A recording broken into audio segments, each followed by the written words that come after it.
Good news for the Colorado Avalanche. They not only won a couple of games in a row, but they did it with excellent defense. Kyle Sullivan of Locked On Avalanche is here to talk about that, the team's slow starts, and what they could do to make the defense and goaltending better. All that and more on today's Locked On NHL podcast.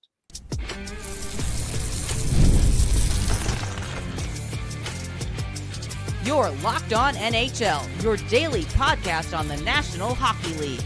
Part of the Locked On Podcast Network, your team every day. Gil Martin here, and welcome everybody to the Monday edition of the Locked On NHL podcast, part of the Locked On Podcast Network, your team every day. I want to thank everyone who makes Locked On NHL your first listen every day. Don't forget to subscribe on YouTube or wherever you listen to podcasts so you get new episodes as soon as they drop. Today's episode is brought to you by Game Time. Just download the Game Time app, create an account, and use code LOCKEDONNHL for $20 off your first purchase. It is my pleasure to welcome back to the show Shaggy Von Doom himself, Kyle Sullivan, the co-host of Locked On Avalanche. And Kyle, an interesting weekend for the Avs, a couple of wins and a shutout by Scott Wedgwood, followed by preceded by a one-goal game by Georgiev.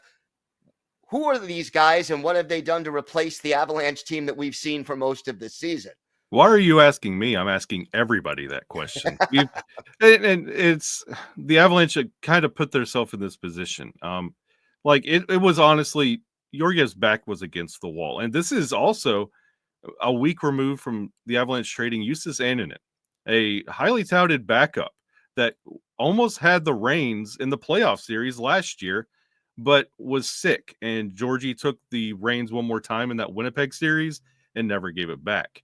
So the goalie position for Colorado has been putrid, to say the least. It has been abysmal. Statistically, just garbage for both goalies. So Justus was traded for Scott Wedgwood. And the thing with the goalie position, it's been abysmal all year statistically. No matter if it's Georgiev, if it's Justus Annunen, and you're ushering in Scott Wedgwood, which is not really, breaking news. No matter what, a couple of NHL teams have already spent some time with Wedgwood, and he's a very average, serviceable goalie. And the position that the defense and the goalies this year for the Avalanche have put him in, that average goaltending looks like a Vezina goalie in Colorado. It speaks a lot for this position. And you know how road trips go for NHL teams, the team kind of bonds and they figure things out. You don't have home to go to. You're in a hotel. You're going to figure things out. You're going to ride the bus and you're going to talk about this as a team. And you're seeing that for the Colorado Avalanche. Georgie, it's been a weird year. And me and my co-host Chris Pacelli, we have talked about it. Even if he had a Vezina year, this is his last year in Colorado. And it was one of those that he knows that too. And you can either just write it out or you can start playing good to, bump up that contract when it comes up. And you're seeing that a little bit. And Wedgwood is just playing serviceable. And that defense is they have such faith and confidence in just average goaltending that they can actually do what they have to do where they don't have to compensate for bad goaltending.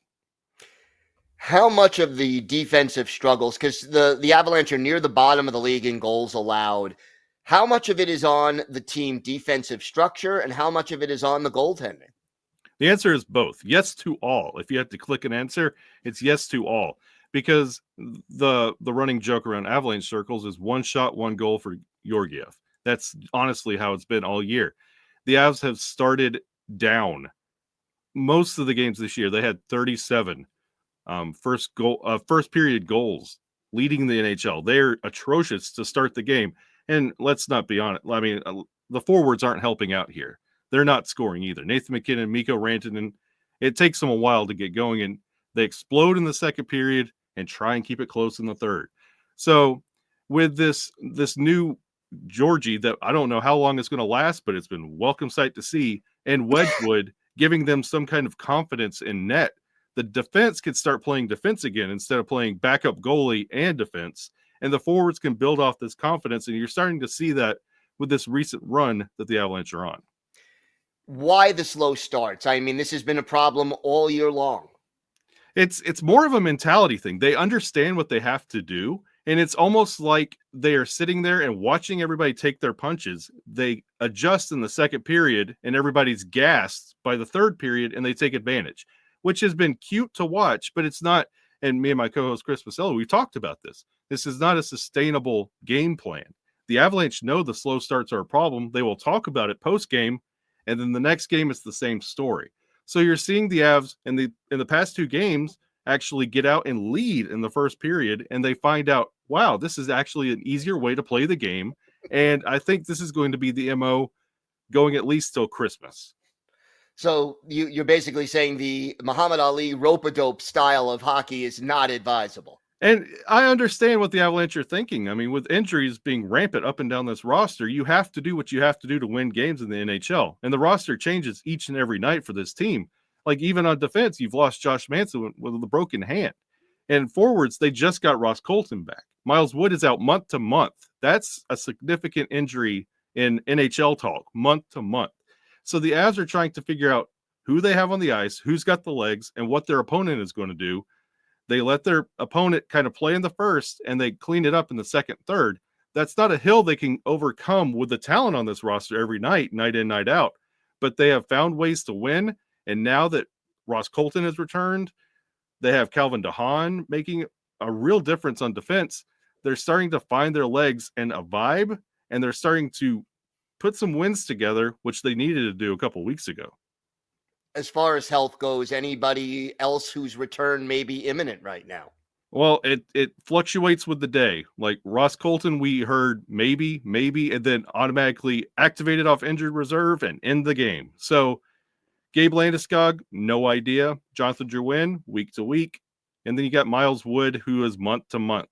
And Josh Manson, it's going to be 6 to 8 weeks minimum. So we'll see. But injuries are a problem with this Avalanche team. It's just next man up, and figuring out how that next man fits in this team is where your first period problems come into play. Because of all these injuries and all of this inconsistent lineups that the team has to put out, has this been one of the better coaching jobs just to keep this team competitive right now?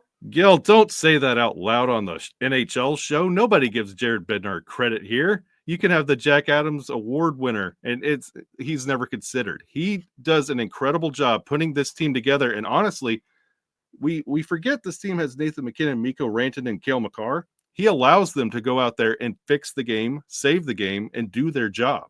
There are many nights they don't. And he doesn't get out in the press conferences afterwards and belittle the team. He never says a negative thing. Anytime he says something critical, he always gives a compliment as well.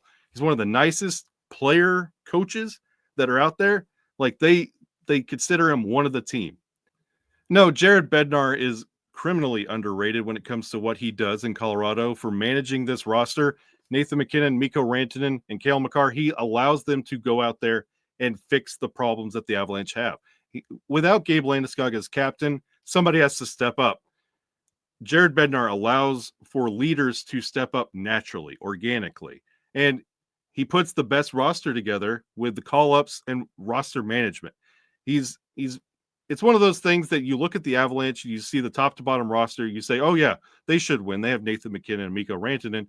But Jared Bednar motivates this roster to step up and fix their problems. And when they don't, he gives them the compliment and he gives them a critique, but he's never belittling his team. It's why this team welcomes him with open arms. But when you see the win in the win column, you always look at the stat line. You never look at the coaching. And it's one of the most underrated, and it's the secret sauce to this Colorado Avalanche team. So how does this team shore up the defense and the goaltending with all these injuries and with the revolving roster door? It starts with in net. It's the confidence of your goaltending is going to be more than, goaltending has been sub 900 all year long. And you've had some 500 nights, like you've seen the goalies pulled many, many nights. And it's demoralizing and it's hard to come back from, especially with injury problems. When you're seeing your first periods clean up, you're seeing your goalies make saves and start actually tending the net. You can start building the confidence that way. Now that the goalies are fixed, you'll see the defense start cleaning up a little bit because they're not having to overcompensate. And that also spills over to the forwards. So this is the right place at the right time for a change, and it starts now.